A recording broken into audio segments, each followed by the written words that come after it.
Ahoy, this is Zdenka. Ace Pro is the latest action camera from Insta360. Well, in this tutorial, I'm not going to be using this camera as an action camera. You will learn at least 20 things you may not know, settings and its hidden features. If you just got Ace Pro, you will learn lots about camera settings and how to use different camera photo and video modes.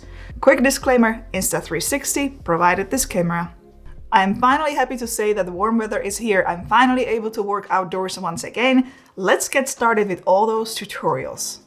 The first thing I'm going to do when it comes to photo mode is to answer one question that is popping up quite a bit in the comments lately. Should you select 4:3 or 16:9 aspect ratio when it comes to photos? The answer is simple. 16:9 is perfect for landscape photography. It has a wider field of view, so you can get more background in the shot to create longer images. 4:3 is great for portraits or photos of objects and macro shots, as it focuses more on the object than the background. What is the difference between JPEG, Pure Shot, and Pure Shot plus RAW? And when can you enable HDR? JPEG is just standard compressed format that takes photos the simple way. Pure Shot gives you more dynamic range, it reduces noise. The images are more vibrant. It's perfect for low light conditions. RAW images are not processed. They have the most data, so you can edit them on your own in programs such as Lightroom. All these three formats are available in both 50 megapixel and 12.5 megapixels.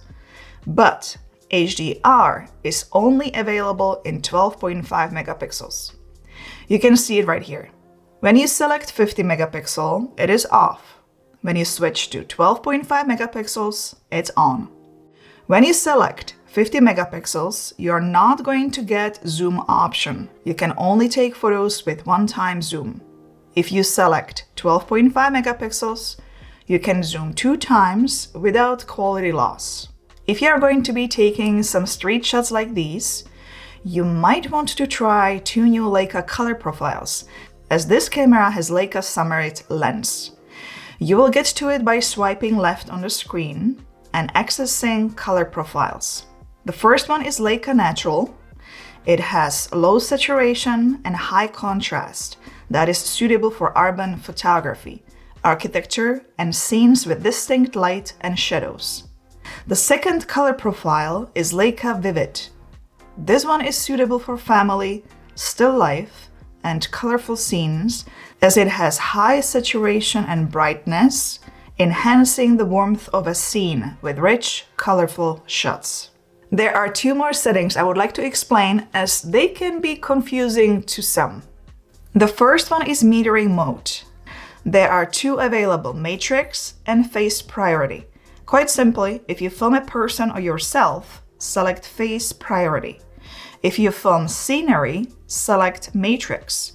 If you find that the pictures are a bit too bright, especially in highlights and sky, you can bring the exposure value down a bit. Minus 0.3 to minus 0.7 is good on a bright sunny day. The last thing you want to select is field of view. Mega view is ideal for cityscapes. If you tweaked the settings with me, don't forget to save it as a preset so you don't accidentally change it. You can save up to 20 custom presets for different shooting scenes and scenarios. It's actually quite simple. Go to presets at the top and tap on plus icon to add a new preset. Scroll to customize settings for one, hit edit. If you wish, you can still tweak those settings further and hit save. This setting should be on every single camera, including smartphones.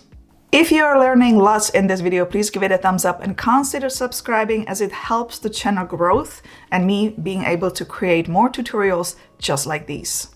The next mode I'm going to explain is plain video mode, so you can save it as another preset.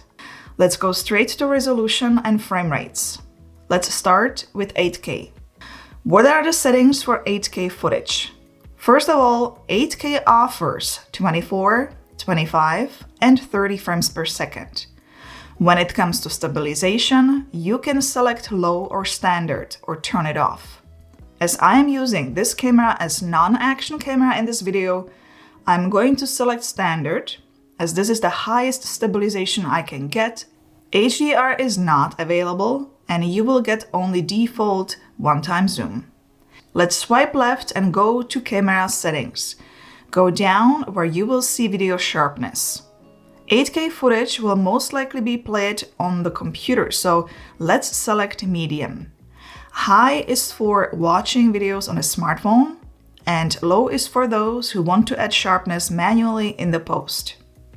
This camera also offers iLog profile. However, it's not available in 8K.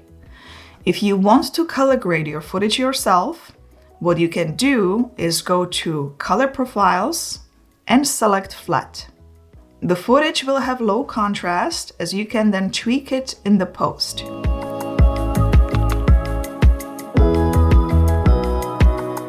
By default, the bitrate of this camera is set to standard. If you want high bitrate videos, swipe down, go to Settings, go to Image Settings and change it here to high. Another thing you might want to enable is the grid. Just swipe down, here it is.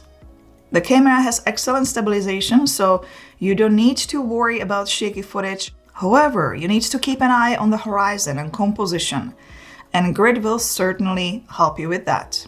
Let's lower the resolution to 4K. In this resolution, you can film in up to 120 frames per second. You can also enable active HDR in 24, 25, 30, 48, 50, and 60 frames per second. You will also get another level of stabilization, which is high. Let's keep it on high. Let's swipe left to get to camera settings. If you want to film in iLog profile, you can enable it in 4K. It will be available for filming between 24 and 60 frames per second. It's not available for 100 and 120 frames per second. You can enable color preview, so you don't have to look at iLog washed image. It is preview only.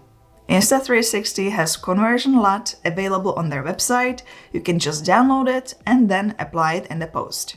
The next thing you need to know is how to use the record button. There is a lot more to it than just start and stop recording. If you press and record a video and quickly realize that this is not something you want to keep, you can long press to cancel the recording. The video will not be saved. You will save space on memory card and your time going through all the footage later. Another thing you can do, which is very helpful, is to pause recording by tapping on the screen. To resume recording, you just press the shutter button or tap the record button on the screen. Once you are all done with recording, you just hit the stop button on the screen. If you, however, change your mind and still would like to add more recording to the certain clip, you still can. Go to Gallery, select the clip you want to add on, and hit Continue Recording. By the way, whenever you're recording a video, you can take a photo while you are recording. If you will be recording very long clips, it is a good idea to swipe down and enable AI highlights. The little icon will show up right here, which means that once you record the clip and go to Gallery, AI will suggest parts of the clips that are the most interesting. You can still access the full recorded video. Another thing you can also do is mark interesting moments yourself while recording. Simply hit record and tap this icon to mark the moment. It will be much easier to find the right moment in the clips. When you record the first time with this camera, you will notice the vibration, the sound, the lights on, everything will be enabled. That can be quite disturbing to some people if you are filming in public while traveling. And if you are introverted just like me and like to stay low-key, disabling some of these settings make the whole shooting experience much more enjoyable. Swipe down, go to Settings, then General, and lower the prompt sounds to low or even mute completely if this is what you prefer. Indicator light and vibration can be turned off here as well, and also front screen display. The only time I would enable the front screen display is if I would be filming or taking photos of myself. Ace Pro 2 has great low light performance in pure video mode. Let's select this mode and go to resolution. By default, the stabilization is set to standard. If you find that this is not enough for you, you can bring it up to high. When you will be filming in 4K, 24, 25, or 30 frames per second, Pure Video Plus will be on. If you select higher frame rate, Pure Video Plus will be disabled, and you will see warning here that the camera might heat up, so they suggest filming in windy environments if you will film in these higher frame rates. In this mode, AI highlights are not available. 1x and 2x zoom is available. If you will be filming cityscape, once again, it is best to select Mega Field of View.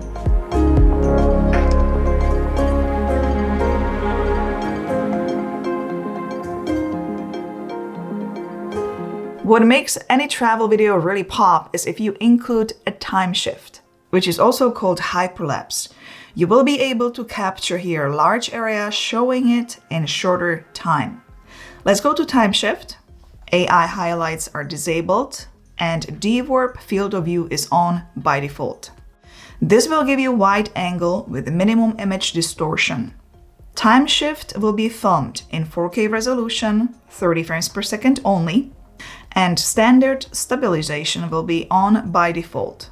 High is not available here, only low.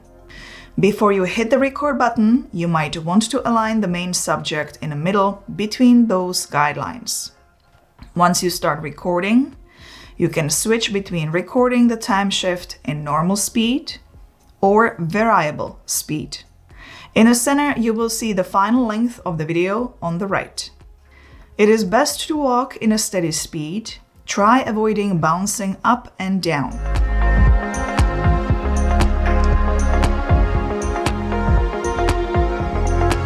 Once you record a time shift, it doesn't stop here. You can do so much more with it.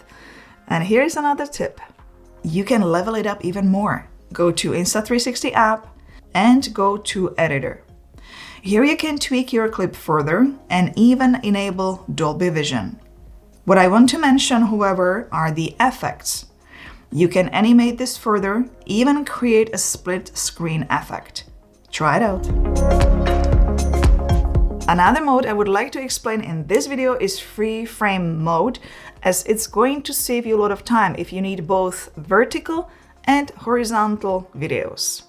If you use just a regular video mode, you have to record two separate clips. In free frame mode, you just record one clip. Let's just go right in.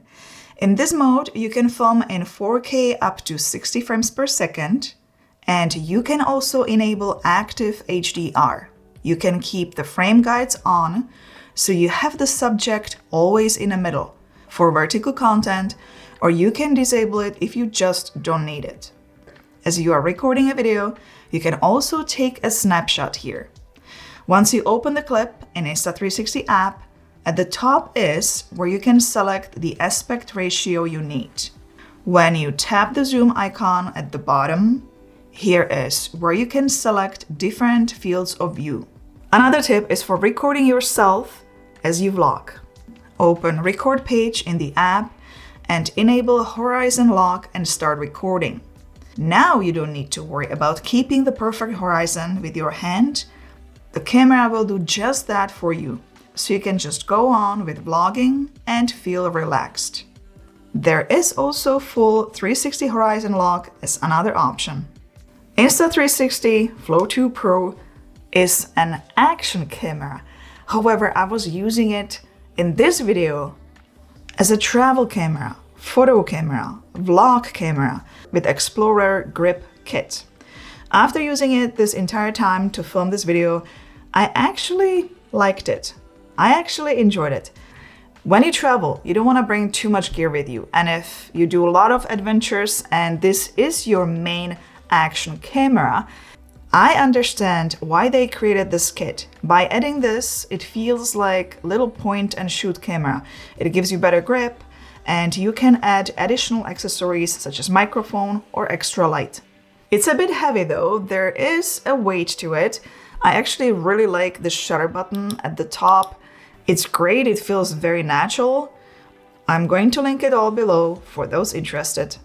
Give it a thumbs up, don't forget to subscribe for more, and don't be shy and say hello in the comments below. Whenever I publish a video, I'm always sitting for at least first 2 hours on the phone and literally responding comments on the go.